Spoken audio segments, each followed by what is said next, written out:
Soundstripe.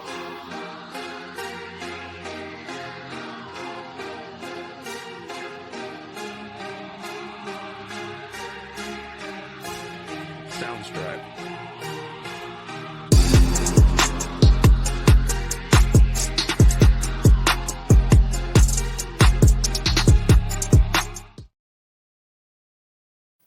What's up, AEW faithful? It's your boy Virgil sitting in on this lovely Wednesday night for my main man, Big Daddy.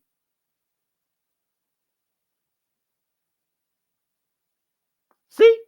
On this beautiful Wednesday evening, the Wednesday before Thanksgiving. And first and foremost, I just need to say to all of you, if you are viewing this video, Virgil, right here, I am thankful for you. Happy Thanksgiving to everybody out there. Hope you are being safe on this Blackout Wednesday. I know Fritos isn't, but I hope you all are being safe on this Blackout Wednesday. Hope you guys, if you need a ride, call somebody, get home safe. If you are viewing this the next day while you are hung over, we're gonna review AEW for you because we have to make sure that you guys get your Dynamite recap. I am sitting in for once again Big Daddy C on this beautiful Wednesday, and let's just get right down to these Dynamite results. Very first off, the Hurt Syndicate kicks off the show.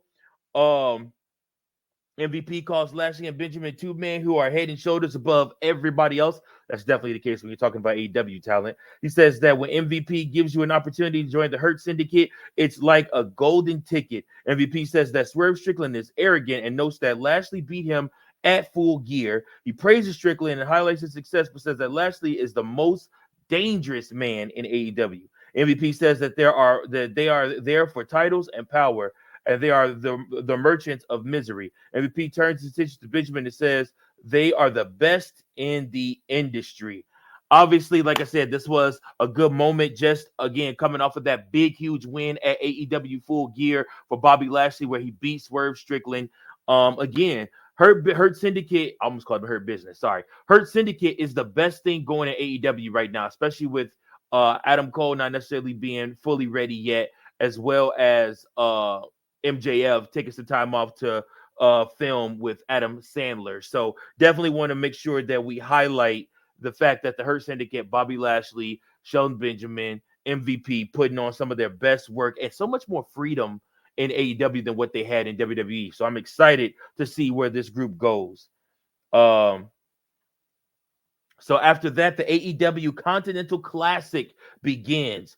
The Blue League match is Mark Briscoe versus Shelton Benjamin. This match was another showcase for Shelton Benjamin. Obviously, we're not having the Hurt Syndicate lose anytime soon. So Benjamin starts the match off with these two guys filling each other out. Benjamin gains the upper hand, but Briscoe rallies. Briscoe sends him to the outside and hits the drop kick through the ropes. Benjamin and Briscoe battle ringside, and then back in the ring, Benjamin suplexes Briscoe. Benjamin maintains this advantage. He grounds Briscoe. Briscoe rallies again with a flurry of offense. And then we have the high spot where he hits Briscoe with a kick for a 2 count, and then Benjamin hits another kick and an exploder, and he gets the W. So Shelton Benjamin is moving on in that Continental Classic Blue League. So Benjamin and Briscoe both had a good showing here. Benjamin has been protected well since he arrived at AEW. Again, they're really making him look like a grade A talent, whereas he looks like a world championship material when you look at Shelton Benjamin in AEW versus WWE, where you only saw him as a mid-card championship holder. Again, this was a great statement win for Shelton Benjamin, so we will continue to watch on him for that. Afterwards, Mercedes Moné, the NJPW Strong Women's Champion and TBS Champion, Mercedes Moné, alongside Camille, come to the stage, and she comments on her win versus Chris Statlander. I really thought Chris Statlander was going to win that match too. Monet praises Statlander and says she's one of the greatest, but she calls herself the greatest TBS champion of all time. Mercedes is seemingly about to fire Camille for not being able to get the job done. Camille asks her if she's stupid or dumb. Camille says she quits and walks away. So like I said, that this is going to lead to these two eventually fighting and probably Camille beating her for that TBS Championship. Obviously, this split was something that we saw coming. The partnership fizzled out.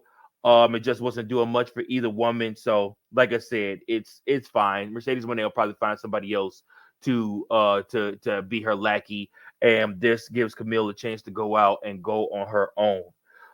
Next, we have Chris Jericho defending the ROH World Championship. Chris Jericho with Big Bill and Brian Keith versus Ishii. So Jericho and Ishii trade chops early on. They keep exchanging strikes. Ishii drops Jericho with a clothesline. Ishii continues to drill Jericho with stiff blows. Jericho thumbs him in the eye and drops him with the DDT on the apron. A little bit further on, Jericho is bleeding from the mouth after two competitors trade blows. Uh, and then Ishii counters a Judas effect with the lariat. He drills Jericho with some strikes. Jericho slams him and hits a lion salt. Jericho hits a Judas effect and a code breaker, but Ishii kicks out right away. Ishii evades the walls of Jericho. He counters with the Judas effect and hits a spear for a 2 count. Ishii hits a code breaker and a lariat. Jericho hits a Judas effect and drops Ishii with another for the win.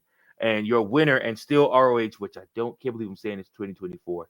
Chris Jericho is still your ROH world champion. Really don't know what this does for his career. I mean, kudos to you, you're ROH world champion, but whatever. After that, we go backstage as Sir Strickland is interviewed. He's asked about his loss. He says he rebuilds very well. Max Caster walks by and laughs. Strickland confronts him after this. Caster brings up how he beats Sir Strickland and calls himself the best wrestler. Strickland grabs Caster and punches him. He throws Caster into a road case. So those two will be fighting here soon after that. After this, Adam Page comes to the ring and he's asked about his actions at AEW Full Gear. He says he'll knock Christopher Daniels down again if he gets in his way. Page says that he made a deal and he kept his end of it. He says that if Christian Cage kept his end of the deal, he'd be the world champion, but Cage failed. Page makes it clear that his intention is to be world champion, and it should have never been Strickland. He says the title has always been his. Jay White interrupts him and brings up their match at AEW Full Gear as well as their match at AEW Wrestle Dream. White says if anyone will challenge for the world title, it will be him. White says that if Page needs a reminder, he will give him one. Pac attacks White, and the Death Rider joins him. And then out comes Willie Uter, attacks Page. Pac joins him. White fights them off. Marina Shafir hits Page with a briefcase. White counters it when she tries to hit him. John Moxley shows up and locks him in a choke. The Death Riders gang up on White. Pac hits White with a briefcase, and the Death Riders leave. So this moment here was pretty good. Page's explanation about how he would have the world title was a little confusing, but was Cage trying to give him an immediate title shot? That was unclear, but Page being intentional about chasing the world title was effective. And like I said, that's where he needs to be. The Death Riders attack seemed to set up a title match between Moxley and White for AEW World's End, and White is a fitting contender coming off his wins against Page. Now, moving on from there, Continental Classic action continues. We got the Gold League match, Ricochet versus Claudio Castagnoli. Ricochet and Castagnoli go back and forth early on. Ricochet sends Castagnoli to the outside. Castagnoli slams Ricochet onto the barricade. He drills Ricochet with an uppercut. They go back and forth for a little while. Ricochet rallies and dives onto Castagnoli at ringside. Castagnoli catches the Ricochet and hits a backbreaker on him. This moment, I mean, it just looked debilitating. Castagnoli's stuff always looks stiff. It looks like it hurts a lot. Castagnoli rocks Ricochet with an uppercut. He hits a running stomp and hawks in a sharpshooter. Castagnoli transitions into a crossface from there. And then Castagnoli nails Ricochet with another uppercut. Ricochet counters with a Ricola bomb into a pin attempt. Castagnoli sends him into the outside, slams him into the barricade. Back in the ring, he hits a lariat for the win. Wow, Ricochet definitely left WWE for AEW for a better chance at doing more. Not. Ricochet and Castagnoli are two of the best on the roster. It was a great matchup. We obviously know that. The ending was kind of abrupt. This match could have gone either way, but I mean, I don't know. I just don't think Ricochet needs to be losing. You need to protect your new guys. Anyways, after that, we go backstage. Don Callis hypes up Kyle Fletcher's win against Will Ospreay at AEW Full Gear. Fletcher makes it clear that he intends to win the AEW Continental Classic. Next, after that, Adam Cole speaks. Adam Cole comes to the ring with Mike Bennett and Matt Tavern. Cole says he's tired of playing games with MJF and calls him a little bitch. He vows to beat MJF within an inch of his life. Kyle O'Reilly then interrupts and says that Cole should let him fight MJF. Cole cuts him off and says that O'Reilly was right, as he did not want his friends to fight his battles. They argue. MJF appears on the video screen and says no to facing them. MJF says the Dynamite Diamond Battle Royal is next week, so he's not thinking about them. Cole and O'Reilly enter into the Battle Royal after that. So moment. Like I said, I mean, they're gonna make you wait this out for MJF and Cole, but to my thought and knowledge, I don't think they ought to make you wait too much longer. Definitely needs to happen early next year. I don't know. We'll just see how long they can keep this going. Then after that, we do the International Women's Cup qualifier. We got so many tournaments in AEW. Good Lord. All right, so the NJPW AEW Wrestle Dynasty International Women's Cup qualifier semifinal: Jamie Hayter versus Queen Emanata. So Hayter and Emanata battle it out early on. They are evenly matched for the most part. They go back and forth, eventually trading pin attempts. Emanata suplexes Hayter and nails her with a stiff strike to the face. Emanata evades the Haterade. She slams Hayter to the mat. Hayter traps Emanata in a sleeper hold, but Emanata escapes.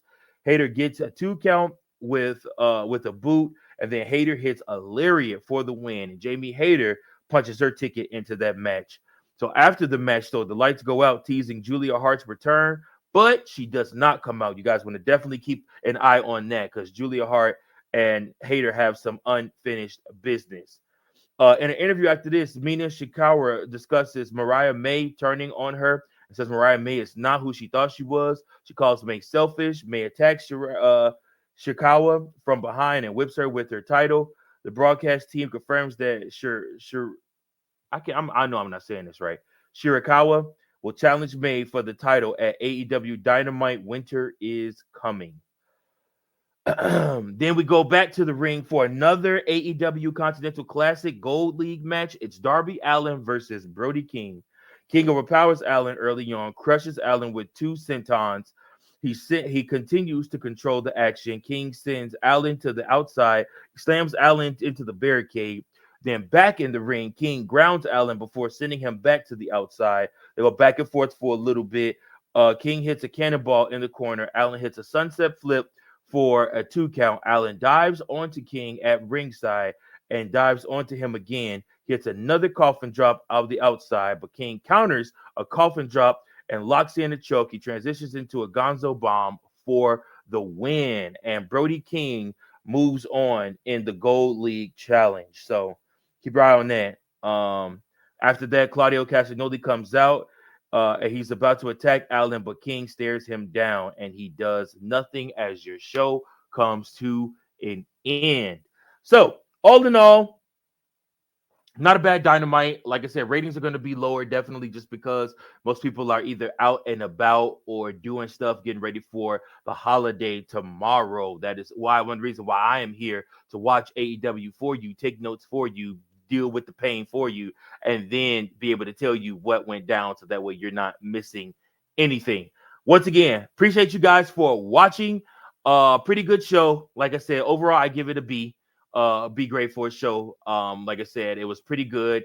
Like I said, I'm more curious why they keep having Darby Allin lose so much, but I really thought they were going to build him up and put him into that world title picture and keep him there, but apparently not. He was a pillar at one point, but now he's a stepping stone. So I don't really know what's going on with that. We'll have to watch out for that and everything. I'm pretty sure Big C will be back next Wednesday with another AEW Dynamite review for all of you. Hey, I need you to do me a favor. If you like this content, if you love this channel, if you love talking about AEW, comment below. We want to hear what you have to say. There also, I need you guys to make sure that you subscribe to the network. Network is steadily growing. We Book It Podcast Network steadily growing. We are trying our hardest to get to 2,000 subscribers by the Royal Rumble next year. That is February, folks. We got 3 months to get this done. So yeah, we need your help. So please, please, please like, share, subscribe. And yeah, we'll keep putting out this dope content for you. Appreciate you guys. Once again, it's your boy Virgil. Keep those pencils sharp and keep on booking.